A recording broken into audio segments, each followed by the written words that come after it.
بالله السميع العليم من غضب الجبار ومن الشيطان اللعين الرجيم.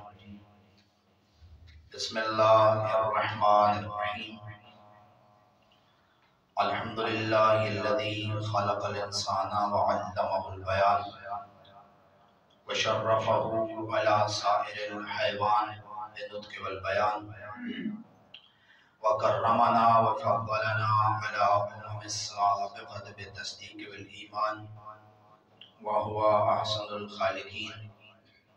والصلاة والسلام والتحية والإكرام على سيد الأنبياء والمرسلين خاتم النبيين ورحمة للعالمين المخاطب بطه وياسين من كان نبيا وآدم بين الماء والدين أبي القاسم محمد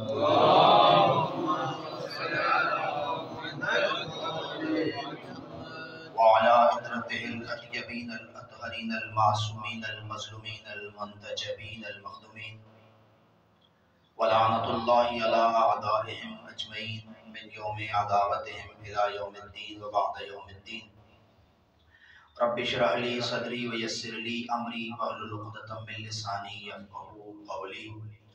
أما بعد فقد قال الحكيم في كتابه الكريم بسم الله الرحمن الرحيم وما أرسلناك إلا رحمة للعالمين.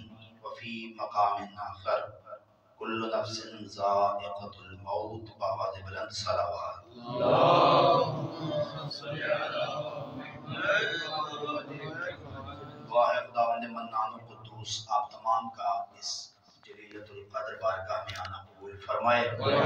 پروردگار صدقہ نبی و آل نبی آپ تمام کے مرحومین کو و بالخصوص جن برادران نے یہ اہتمام و انصرام کیا ہے ان کے مرحومین کو جوار ائمہ میں جگہ عطا فرمائے.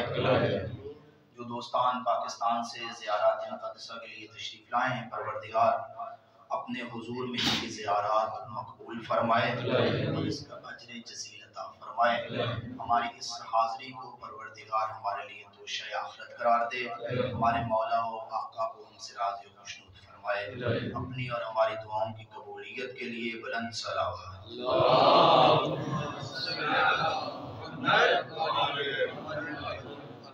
مسلمانوں کا ایک جمع غفیر بہت بڑا طبقہ اس کی عادت یہ ہے کہ جب ان کا کوئی مرحوم یا مرحومہ اس دنیا سے جاتا ہے تو اس کے ثواب کے لیے اس کی نیکیوں میں اضافے کے لیے وہ مختلف کام سر انجام دیتے ہیں.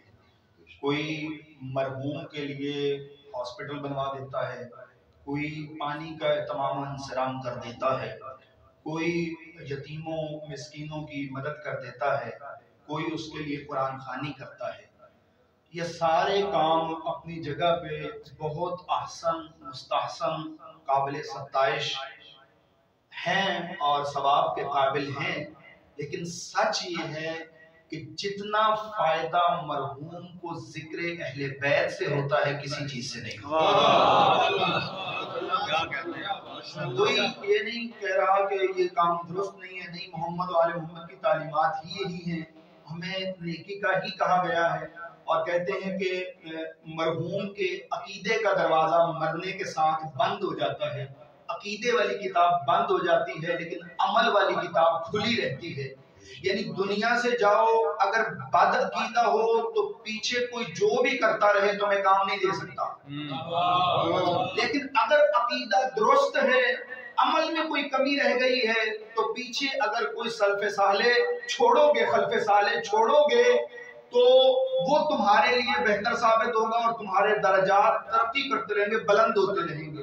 تو میں نے عرض کیا کہ سارے ہی یہ تحفے ہیں مرحوم کے لیے, انعامات ہیں اس کی بلندی کے درجات کے لیے, لیکن جو فائدہ اور جو تحفہ ذکر اہل بیت ہے ایسا تحفہ اور کوئی نہیں. اس کی وجہ کہ جتنے میں نے کام گنوائے ہیں یہ سارے کام عبادت شمار ہوتے ہیں. ذکر اہل بیت روح عبادت شمار ہوتا ہے.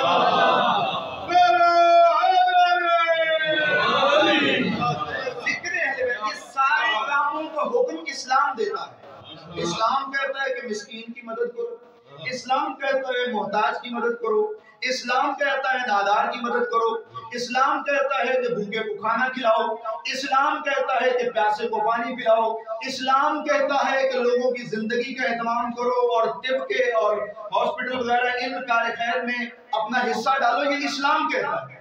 یہ جتنے میں نے کام گنوائے ہیں یہ اسلام کہتا ہے۔ اور اہل بیت کی محبت صرف اسلام نہیں، اسلام کی بنیاد ہے۔ میرے نبی نے کہا لِكُلِّ شَيْءٍ أَسَاسٌ وَأَسَاسُ الْإِسْلَامِ حُبُّنَا أَهْلَ الْبَيْتِ۔ کہ ہر چیز کی ایک بنیاد ہوتی ہے۔ اس کا مطلب اگر کوئی سارے کار خیر انجام دے اور اس کے دل میں محبت اہل بیت نہ ہو، تو جو فرما رہے ہیں، اور اس کے دل میں عشق نبی و آل نبی نہ ہو، تو یہ سارے کام تھکاوٹ کے علاوہ کچھ بھی نہیں ہے۔ اور اگر کسی کے دل میں محبت اہل بیت ہو، کام تھوڑا بھی ہو، تھوڑا تم کرو گے زیادہ وہ بنا دے گا۔ یہ جو ہم کہتے ہیں کہ یہ مجلس ترحیم ہے، یہ مجلس ایصال ثواب ہے، کبھی ان لفظوں پہ بھی غور کیا کرو کہ ایصال ثواب، مجلس ترحیم۔ ایصال کا مطلب ہے، ابھی سارے عراق میں رہتے ہیں تو عربی سے واقف ہیں، بور تو نہیں ہو رہی میری گفتگو؟ سارے چونکہ عراق میں رہتے ہیں، عرب کے ساتھ روز گفتگو ہوتی ہے، تو اس چیز سے سب آشنا ہے کہ ایصال کہتے ہیں بھیجنے کو، ثواب کہتے ہیں ثواب کو، ترحیم رحمت مانگنے کو کہتے ہیں۔ یعنی آپ ثواب بھیج رہے ہوتے ہیں مرحوم کو۔ ثواب تب بنتا ہے، کسی بھی کام کو ہم قابل ثواب تب کہہ سکتے ہیں جب کام کے اندر، عمل کے اندر روح عمل ہو، اور وہ روح عمل صرف عشق اہل بیت اور رحمت طلب کرتے ہیں کہ پروردگار ہمارا مرحوم اس دار فانی سے چلا گیا، پروردگار ہماری مرحومہ اس دار فانی سے چلی گئی، پروردگار ہمارا دوست اس دنیا سے چلا گیا، ہمارا رشتہ دار اس دنیا سے چلا گیا، پروردگار تیرے حضور میں ہم رحمت طلب کرتے ہیں۔ اور وہ رحمان ہے، وہ رحمت کرتا بھی ہے، وہ رحیم ہے، وہ رحمت کرتا بھی ہے، وہ کریم ہے، وہ بن مانگے دیتا بھی ہے۔ لیکن حقیقت یہ ہے اس کی رحمت تب جوش میں آتی ہے جب رحمت للعالمین کے گھر کا ذکر کیا جائے۔ اس نے بتا دیا ہے، اس نے بتا دیا کہ میں رحمان ہوں، میں رحیم ہوں، میں کریم ہوں، میں بخشنے والا ہوں، میں تمہاری خطائیں معاف کرنے والا ہوں، لیکن میری بانٹ اندھی بانٹ نہیں ہے۔ گھبرائے بیٹھے تو چھوڑ دیں۔ میں یہ کہا کرتا ہوں کہ اگر نجف کے اندر بندہ پڑھ رہا اور سارے حیدر کرار کے ماننے والے سن رہے ہیں تو بندے کو ان کی سماعت پہ شک نہیں کرنا چاہیے۔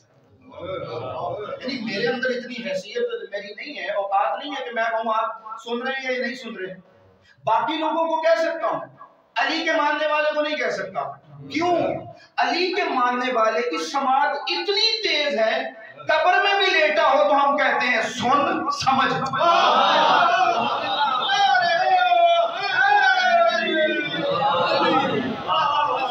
میرے جیسا قلیل العمل اور فقید العمل انسان تو یہ کہنے کی ضرورت نہیں کر سکتا کہ آپ کی توجہ نہیں۔ میں رحیم ہوں، میں رحم کروں گا، میں کریم ہوں، میں کرم کروں گا، میں غفار ہوں، میں مغفرت کروں گا، میں ستار ہوں، میں چھپا دوں گا، میں عطا کرنے والا ہوں، میں تمہیں عطا کروں گا۔ لیکن میری بانٹ اندھی بانٹ نہیں ہے۔ میں نے اپنے فیوز و برکات کو جس دروازے کے ساتھ منسلک کیا ہے اسے اہل بیت کا دروازہ کہا جاتا ہے۔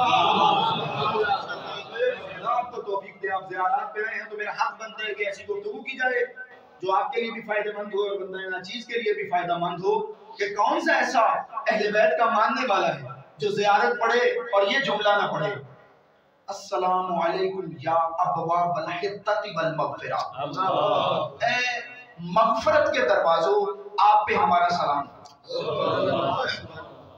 اے نعمتوں کے دروازے آپ پہ ہمارا سلام۔ یہ لفظ دروازہ، لفظ باب بتاتا ہے کہ چیز آتی کہیں اور سے ہے، جہاں سے ملتی ہے اسے دروازہ کہتے ہیں۔ مغفرت اللہ ہی کرتا ہے، جن کے دروازے پہ معافی ملتی ہے انہیں اہل بیت کہا جاتا ہے۔ کرم اللہ ہی کرتا ہے، جن کے دروازے پہ جھکنے سے کرم ہوتا ہے انہیں اہل بیت کہتے ہیں۔ جن کے صدقے میں دیتا ہے.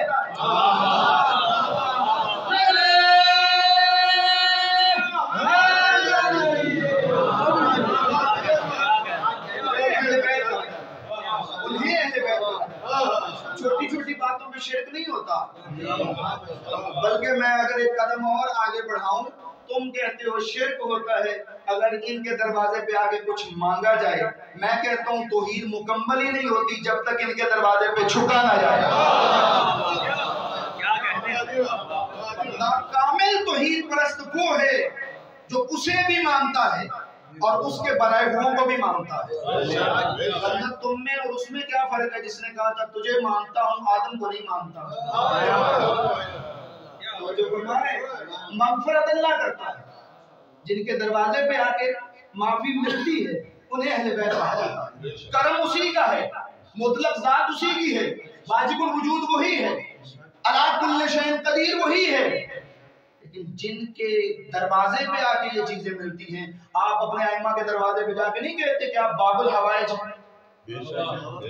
باب الحوائج کا مطلب یہی ہے کہ ہماری حاجتیں ہیں، ہمارا ہاتھ اللہ تک نہیں پہنچتا. اگر عقیدت سے سنو تو ایک جملہ اور کہوں، ہمارا ہاتھ اللہ تک نہیں پہنچتا، تم خود ید اللہ ہو. تم خود خدا کے ہاتھ ہو. تم جو دو گے وہ اسی کی ذات سے آئے گا. تم واسطہ فیض ہو. تم جو عطا کرو گے وہ عطائے پروردگار ہوگی. اور ہم یہاں آگے کہتے ہیں وہ ہمارا مرحوم جو چلا گیا، باقی ہم جو بھی عمل کریں ہمیں کوئی گارنٹی نہیں ہے کہ خدا کی بارگاہ تک پہنچیں گے یا نہیں پہنچیں گے. لیکن یہ فقط ذکر اہل بیت ہے جس کی گارنٹی ہے ادھر زبان سے نکلتا ہے ادھر اللہ کی بارگاہ میں پہنچ جاتا ہے. میں جوش خطابت میں بھی ہوش نہیں کھوتا. آپ نے یہ نہیں روایت پڑھ رکھی کہ جب بھی کوئی دعا کرو محمد و آل محمد کے اوپر پہلے بھی درود پڑھو، آخر میں بھی درود پڑھو. اس لیے تو تمہاری دعا کی کوئی گارنٹی نہیں، پتہ نہیں پہنچے پتہ نہیں نہ پہنچے، لیکن جب تم ان پہ درود پڑھو گے تو گارنٹی ہے. کیونکہ اللہ کہتا ہے مجھے شرم آتی ہے دعا کا پہلا حصہ بھی قبول کر لوں، آخری حصہ بھی قبول کر لوں اور درمیان والے پہ دھیان ہی نہ دوں. اور محمد والے محمد صلوات.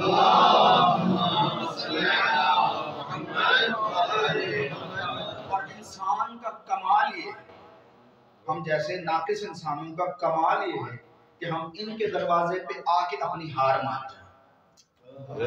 ہم اس چیز کو تسلیم کر دیں مولا ہماری حیثیت تو اتنی ہے ہی نہیں کہ اپنے گناہ اپنے اعمال کے سر پہ بخشوا سکیں، اپنی نیکیاں اپنی وجہ سے قبول کروا سکیں. لیکن مولا ہمیں پتہ ہے کہ ہماری اتنی حیثیت نہیں، لیکن مولا جو چیز ہمیں سہارا دیتی ہے وہ ہے آپ کا عشق. لوگ کہتے ہیں کہ آپ شیعہ علی حیدر کرار کو مانتے ہیں، اور کچھ لوگ تو آگے بڑھ جاتے ہیں، وہ کہتے ہیں علی کو مان کے بھی ہم نے یہ عمل کرنے ہیں تو علی کو ماننے کا فائدہ. میں یہ کہتا ہوں فائدہ یہ ہے باقی دنیا ٹکریں مارتی رہیں قبول کوئی نہیں. تم 4 سجدے بھی کرو تو قبول ہے.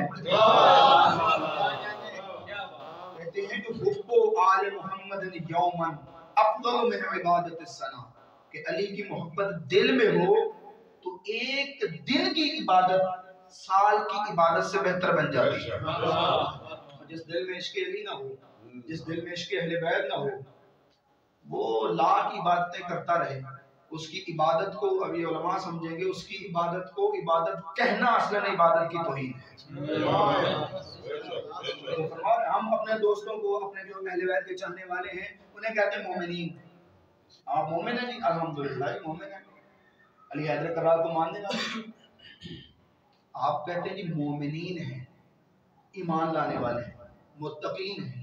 آپ کہتے ہیں یہ بات، اس کا مطلب لفظ مومنین استعمال کر کے آپ بتاتے ہیں کہ عمل دوسرے بندے بھی کرتے ہیں، کام دوسرے بندے بھی کرتے ہیں، نماز اور بندے بھی پڑھتے ہیں، لیکن اللہ نے جنہیں حکم دیا ہے وہ مومنین ہیں.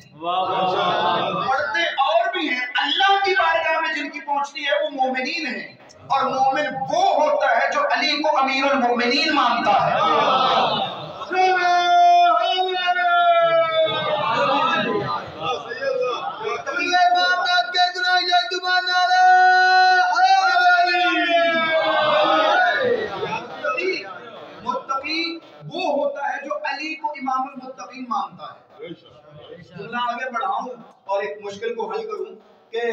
مومن وہ ہوتا ہے جو علی کو امام کل مانتا ہے۔ اب چونکہ تھوڑی دیر پہلے حاجت روائی کی بات آئی، مشکل کشائی کی بات آئی، اور میں نے آیت بھی پڑھی وما ارسلناک الا رحمۃ للعالمین، اور اس کا ایک ترجمہ جو اہل سنت کے علماء نے کیا وہ یہ ہے کہ رحمت اسے کہتے ہیں جو مشکل کشائی بھی کرتا ہے، حاجت روائی بھی کرتا ہے۔ لیکن ہم نے آپ کو عالمین کے لیے مشکل کشا بنا کے بھی بھیجا ہے، حاجت روا بنا کے بھی بھیجا ہے۔ اور متقی وہ ہوتا ہے، میں نے کہا کہ جو علی کو امام المتقین مانے۔ بات سمجھ میں آگے تو ایک شعر پڑھ کے بات کو آگے بڑھائیں کہ احتیاج الناس الیہ واستغناؤہ عن الکل دلیل علی انہ امام الکل۔ اے علی، ہر کسی کا ٹھوکریں کھا کے تیرے دروازے پہ آنا اور تیرا سوائے خدا کے کسی کے دروازے پہ نہ جانا تیرے امام کل ہونے کی دلیل ہے۔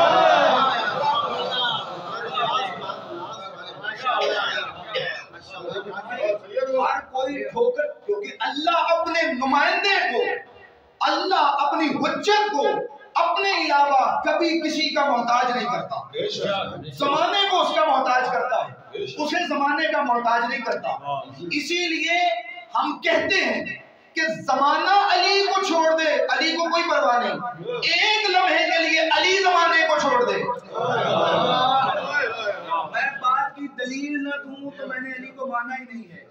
علی ایک لمحے کے لیے یا اولاد علی زمانے کو چھوڑ دے، آپ نہیں کہتے لولا حجت اللہ ساخت الارض باہلہا، اگر آج علی کا بیٹا ایک لمحے کے لیے نہ ہو، علی حیدر کرار کا لخت جگر ہمارے وقت کا امام اگر موجود ہے تو زمانہ قائم ہے۔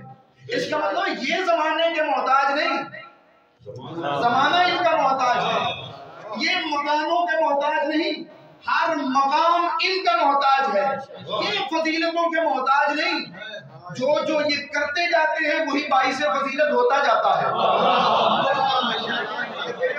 وہ یہ کام کرتے ہیں، ہمیں تو یہی پتہ چلتا ہے کہ کیوں مستحب ہے، چونکہ مولا نے کیا، کیوں واجب ہے، چونکہ مولا نے کہا، کیوں حرام ہے، چونکہ مولا نے روکا۔ اس کا مطلب ہے یہ محتاج ہے صرف اس کے، کائنات ان کی محتاج ہے۔ اور ہم اذان میں بھی تو یہی کہتے ہیں، گھبرائے تو نہیں بچے، اور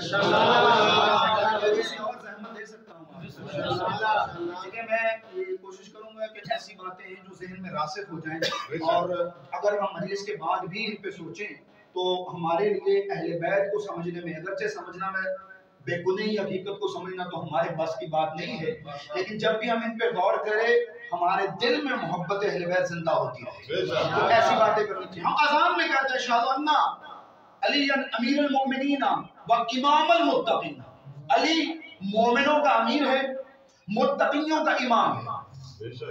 جب ہم کسی سے مناظرہ کرنے جاتے ہیں ہم کہتے ہیں تم علی کو کیوں نہیں مانتے، علی تو کائنات کا امام ہے۔ اذان میں آ کے کہتے ہیں متقیوں کا ہے، مناظرے میں کہتے ہیں نہیں سب کا ہے۔ نہیں بیٹھے تو بات آگے بڑھاؤں۔ اذان جب گلدستہ اذان پہ آتے ہیں، اپنوں میں آتے ہیں، مسجد بھی اپنی یا بارگاہ بھی اپنی، اذان بھی اپنا بندہ دے رہا ہے، امام المتقین، متقیوں کا امام ہے۔ مناظرے پہ جاتے کہتے تم علی کو نہیں مانتے، نبی نے کہا تھا کہ جس طرح میں ہوں اسی طرح علی حجت ہے، تو علی کائنات میں حجت ہے، علی کائنات کا امام ہے، علی کائنات کا امیر ہے۔ لیکن جہاں پہ جب اذان تو گلدستہ اذان پہ آتا ہے متقیوں کا امام ہے، آپ سمجھانا کیا چاہتے ہیں؟ دنیا کو اپنے سمجھنے کی، اپنی جنت کی اتنی فکر نہیں ہے جتنی شیعوں کی جہنم کی فکر ہے۔ اتنا سکون اپنے آپ کو جنتی کہنے میں نہیں ملتا، اپنے آپ کو مسلمان کہنے میں نہیں ملتا جتنا تمہیں کافر کہنے میں ملتا ہے۔ اور تم اتنے اعلیٰ ظرف ہو، لوگ تمہیں کافر کہتے ہیں، تم مطمئن ہو، کیونکہ تم جانتے ہو جن کے پاس اپنے پاس ایمان نہیں ہے وہ تمہیں ایمان کہاں سے دیں گے؟ جن کا اپنا جھگا خالی ہے وہ آپ کو خیرات کہاں سے دیں گے؟ آپ شیعہ سمجھانا کیا چاہتے ہیں؟ ہم وہی سمجھانا چاہتے ہیں جو قرآن سمجھا رہا ہے۔ قرآن کی سورہ ہے، قرآن کہتا ہے کہ قرآن جو ہے ہدی للناس، تمام لوگوں کے لیے ہدایت ہے۔ شہر رمضان الذی انزل فیہ القرآن ہدی للناس وبینات، قرآن ہدایت ہے تمام لوگوں کے لیے، عیسائیوں کے لیے، یہودیوں کے لیے، بدھ مت کے لیے، ہندوؤں کے لیے، مسلمانوں کے جتنے فرقے ہیں ان کے لیے قرآن ہدایت ہے۔ اسی بقرہ سورت کے شروع میں کہتا ہے ذالک الکتاب لا ریب فیہ ھدی للمتقین، وہاں کہا سب لوگوں کے لیے، یہاں کہا نہیں صرف متقین کے لیے، وہاں کہا علی کائنات کا امام ہے، یہاں کہا متقین کا امام ہے۔ مفسرین نے جملہ لکھا کہ قرآن ہدایت سب کے لیے ہے، لیکن ہدایت حاصل صرف متقین نے کی ہے۔ علی امام پوری کائنات کا ہے، مانا صرف متقین نے ہے۔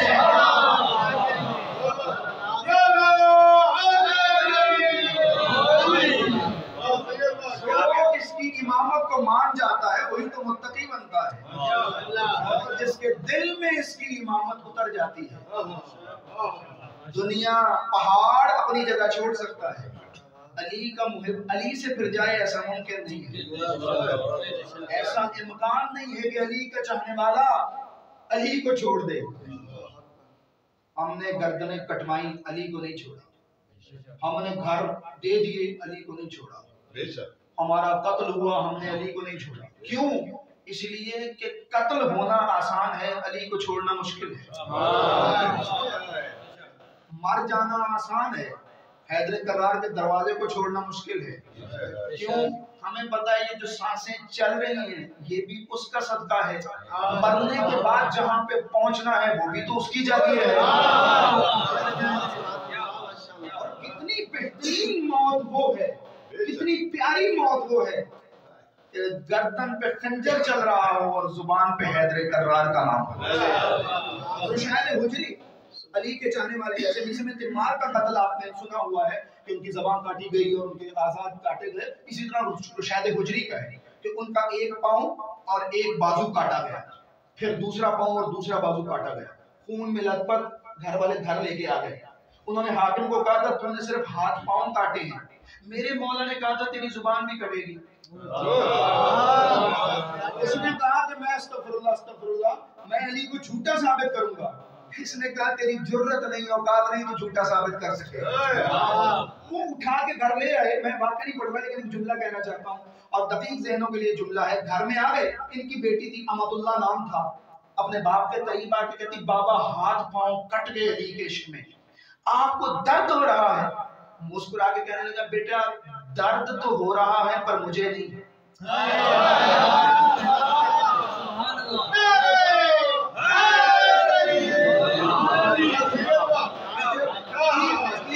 ہو رہی ہے پر مجھے نہیں، وہ کون سی تکلیف ہے جو علی کے عشق میں ملے؟ اور ہم تو کٹ کٹ کے کہتے ہیں علی کل بھی امام حق تھا، علی آج بھی امام حق ہے۔ وہ زندگی چاہیے ہی نہیں جس میں علی کی ولایت نہ ہو، ایسی سانس خدا ہمیں دے ہی نہ کہ سانسیں تو ہو اور سانسوں میں علی نہ ہو۔ ہمیں سب سے قیمتی تحفہ جو ملا ہے وہ ہے عشق اہل بیت۔ میں بات کو ختم کروں ایک چھوٹی سی بات پہ تاکہ نتیجے کے قریب آ جائیں۔ جو علی کے دروازے پہ آتا ہے وہ پھر علی کا ہو جاتا ہے۔ ایک مشہور نام ہے اسود، اسود کہتے ہیں کالے کو، حبشی غلام تھا، پھر آزاد ہو گیا حبشی۔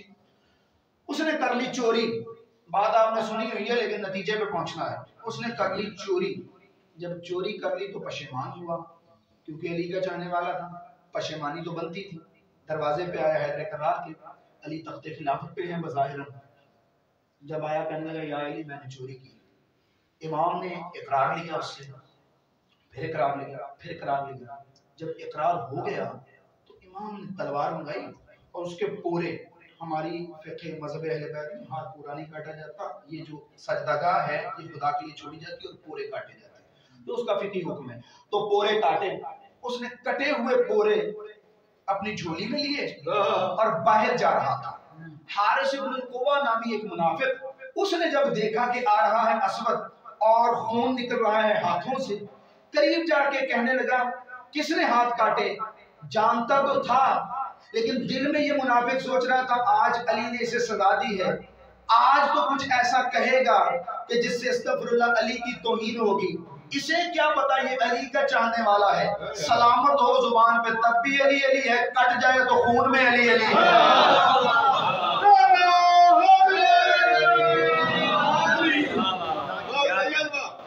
وہ قریب آیا اور اس نے بڑے انداز سے پوچھا کس نے تیرے ہاتھ کاٹے ہیں؟ چاہتا تو یہ تھا کہ یہ علی کے متعلق نازیبا کلمات کہے. اب جو اس نے جملے کہے ہیں وہ سننے والے ہیں. اس نے ایک چیز کی طرف دیکھا, مسکرایا. کیا پوچھ رہا ہے؟ من قطع یمین ہے, تیرا ہاتھ کس نے کاٹا؟ اس نے کہا قطع یمین سید الوسیین, سید الوسیین وقائد الغر المحجلین ویعصوب الدین وقبلۃ العارفین وعلم الراشدین وقاتل الناصرین والقاسدین والمبارکین فارس بدر وحنین وابو الغر المیامین وخلیفۃ رسول رب العالمین والشفیع یوم الدین المصلی 51 قطع یمینی الامام المجتبی وغایۃ المرتجی ومن هو نذیر هارون من موسی قطع یمینی ہاشمی المکی المدنی طالبی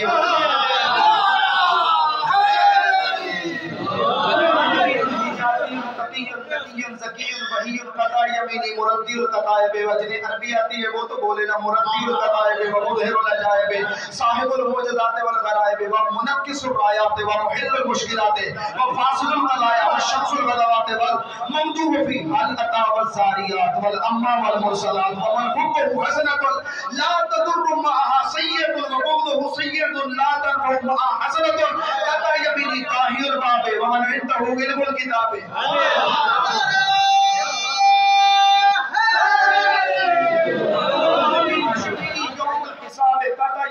العالم بالتاویل والتنزیل ومن خادمه جبرائیل العالم بما في التوراة والزبور والانجیل الحبیب الى الجلیل والشفاء الى العلیل الزاہد العابد امیر المؤمنین قطع یمینی زوج فاطمة الزہراء السیدة الطاہرة المطہرة البیت المولود في بيت الله الحرام الرخامة الحمرة الذي شرفت به مکہ ومنى صاحب الحوض واللواء قطع یمینی ثانی اہل الاباء البیت على فراش المصطفى باب خیبر وتحابه في الفضاء ومكلم الفتية في الكعب بلسان العربي ومن قال سلوني سلوني قبل ان تفقدوني فإن عندي علم الاولين والآخرين قطع يميني ليس بني غالب مولانا علي بن ابي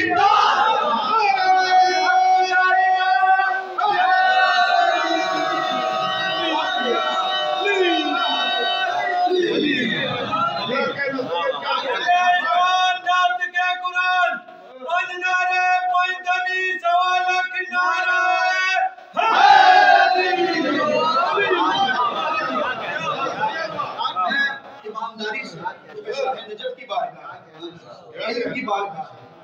تو میں پوری ایمانداری سے کہہ رہا ہوں اس پورے جو اس نے قصیدہ پڑھا ہے 14 بند ہیں اور میں نے ان میں سے چند پڑھے ہیں, شاید 5 بھی پورے نہیں پڑھے. ایمانداری سے کہہ رہا ہوں چونکہ بات آگے بڑھنا جائے تو اس لیے میں نے روک دیا. اس نے جب یہ قصیدہ پڑھا پورا وہ ہاتھ کٹوا کے مسکرا رہا تھا, یہ سلامت رہ کے پریشان تھا. وہ جیسے آپ لوگ جب ماتم کرتے ہیں آپ مطمئن ہوتے ہیں, دیکھنے والے پریشان ہوتے ہیں.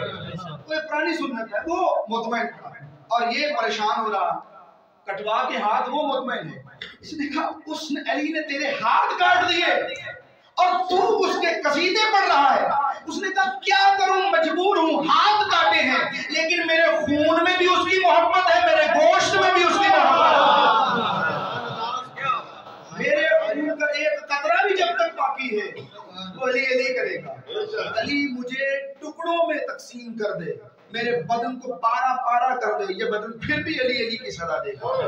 کسی نے حیدر کرار کے پاس جا کے یہ کہا, اے علی آپ نے اس دیوانے کے ہاتھ تو کاٹ دیے, وہ بازاروں میں آپ کا قصیدہ پڑھ رہا ہے, منافقوں کے سامنے آپ کا قصیدہ پڑھ رہا ہے, اور مزہ اسی قصیدے کا ہوتا ہے جو منافقوں کے سامنے پڑھا جائے.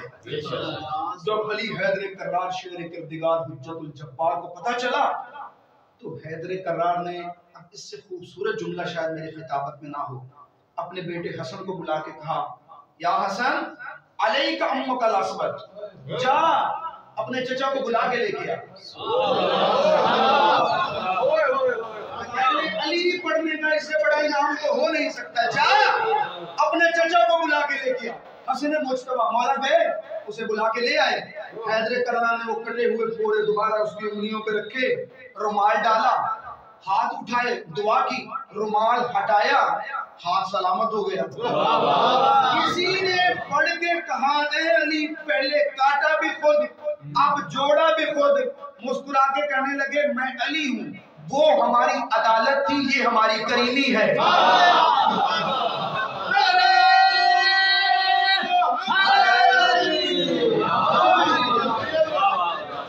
جان لے اور دنیا کبھی فیصلہ نہ کر پائے گی ہم عادل بڑے ہیں یا کریم بڑے ہیں. ہماری عدالت اور ہماری کریمی دونوں تمہارے لیے ہیں. پشیمان ہو کہ تم آ جاؤ, تمہیں پاکیزہ کرنا ہماری ذمہ داری ہے. غلطی کا اعتراف تم کر لو, غلطیاں معاف کروانا ہماری ذمہ داری ہے. گناہ کا اعتراف تم کر لو, پھر گناہ جانے. مجھے یاد ہے پہلی ملاقات تھی استاد العلماء حضرت آیت اللہ العظمہ آقا شیخ بشیر حسین نجفی داماد اللہ کے ساتھ.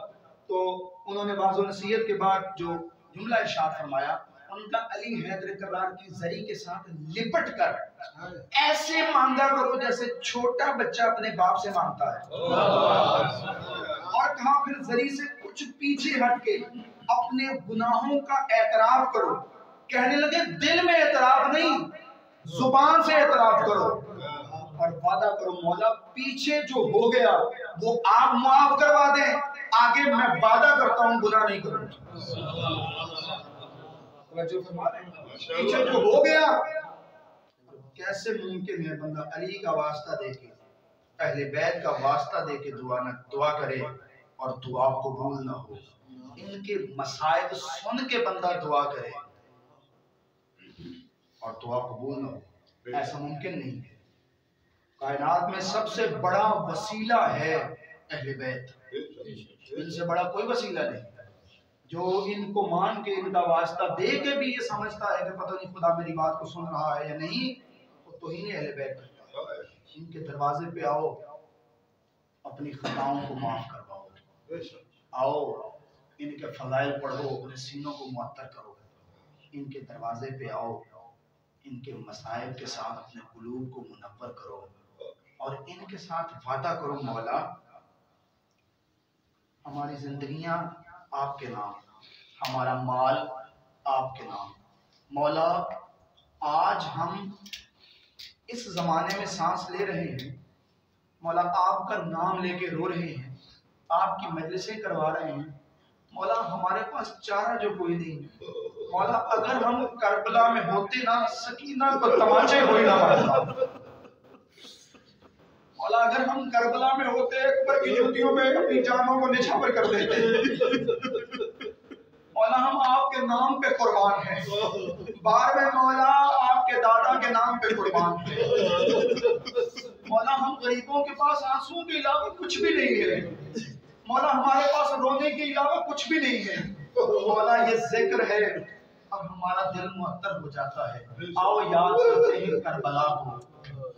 آپ کیا سمجھتے ہیں کہ آپ کا مولا سجاد جو 35 سال رویا ہے کیا علی اکبر کے سینے کو یاد کر کے رویا ہے, عباس کے بازوؤں کو یاد کر کے رویا ہے؟ میں جملے کو آگے بڑھوں, کیا حسین مولا کے سر کو یاد کر کے رویا ہے؟ ایک مرتبہ سجاد سے پوچھا گیا مولا آپ اتنا روتے ہیں وجہ کیا ہے؟ شہادت تو آپ کا ورثہ ہے. کہاں شہادت ورثہ ہے لیکن سر ننگے درباروں میں جانا, بازاروں میں جانا یہ تو ہمارا ورثہ نہیں.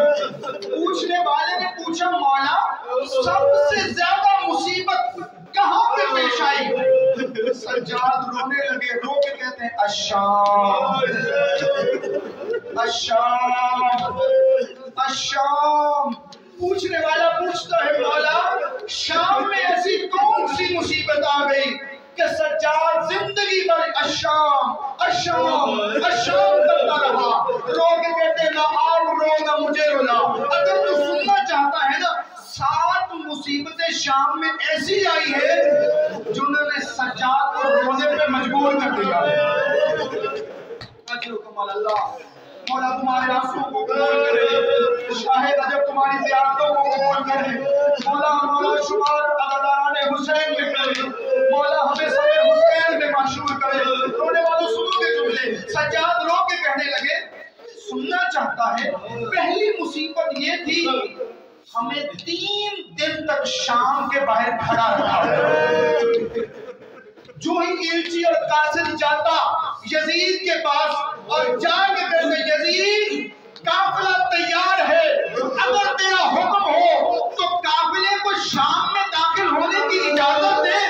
ہائے قیامت یہ جملہ، یہ ملعون شراب میں مخمور ایک مرتبہ سر اٹھا کے کہتا ہے قافلہ تو تیار ہے، میرے تماشائی اکٹھے نہیں ہوئے، میرے تماشائی اکٹھے نہیں ہوئے۔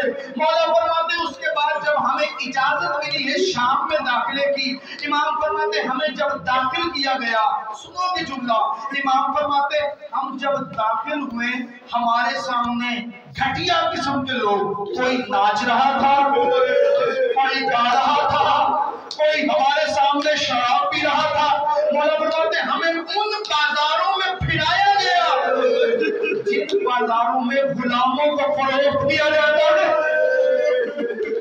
امام فرماتے اس سے بڑی مصیبت یہ تھی ہمیں ایک بازار سے گزارا گیا جس بازار میں عیسائی اور یہودی رہتے تھے، گزارا گیا نا جب ہم قیدی تھے، ایک مرتبہ ایک ملعون نے بلند آواز سے کہا او یہودیوں، او عیسائیوں، ذرا باہر آؤ، اس کی اولاد آئی ہے جو تمہارے باپوں کو مارتا رہا، جو تمہارے داداؤں کو مارتا رہا، علی کی اولاد آ گئی ہے، جس کے ہاتھ میں پتھر ہے وہ پتھر مارے۔ امام فرماتے ہیں پتھروں کی بارش ہو رہی تھی، ملعون عورتیں آگ کے انگارے پھینک رہی تھی، رونے والا امام فرماتے ایک عجیب منظر آیا جہاں پہ سجاد، کچھ مقام ایسے ہیں جہاں پہ آپ کے اور میرے مولا نے موت مانگی ہے، بس میں بات کو ختم کروں، موت مانگی ہے، سنو گے پہلا مقام امام فرماتے وہ ہے جہاں میں نے موت مانگی ہے، ایک ملعون عورت نے جلتا ہوا انگارہ پھینکا، میرے ہاتھ تو بندھے ہوئے تھے، میں بیان کر دوں کہ ہاتھ کیسے بندھے ہوئے تھے، روایتیں کہتی ہیں ایک ایک رسی میں 12 گردنیں گئے تھی، اگر سجاد گردن اٹھاتے باقی کی آواز آتی بابا گردن چھڑا، اگر زینب گردن اٹھاتی سکینہ کی آواز آتی اپنی اللہ۔ امام فرماتے انگارہ پھینکا گیا، جلتا ہوا انگارہ میرے امامے میں گرا، میرے ہاتھ کو بند تھے، میں انگارے کو ہٹا نہیں سکتا تھا، امام فرماتے میں ہٹا نہیں سکتا تھا، انگارے نے میرا امامہ جلایا، میرے سر کو جلایا، میری قمیض بھی جلتی رہی، پھٹنے لگی، ایک مصیبت مجھے اور پڑھنے دو۔ امام فرماتے اس سے بڑا ایک منظر تھا، آپ نے سنا ہوا ہے نا کہ سجاد جب دنیا سے گئے ہیں سجاد مولا کی گردن پہ نشان تھے، سنتے ہو وہ نشان کیسے تھے؟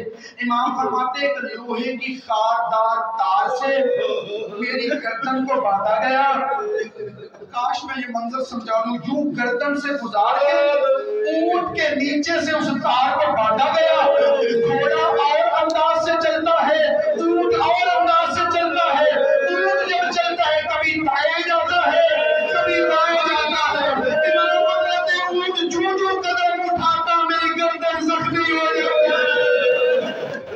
امام فرماتے میں اس وقت قیدی تھا، اب ایک جملہ مجھ سے سن لو، امام فرماتے ایک اور منظر ہے جہاں پہ میں نے موت مانگی ہے، وہ منظر کون سا ہے؟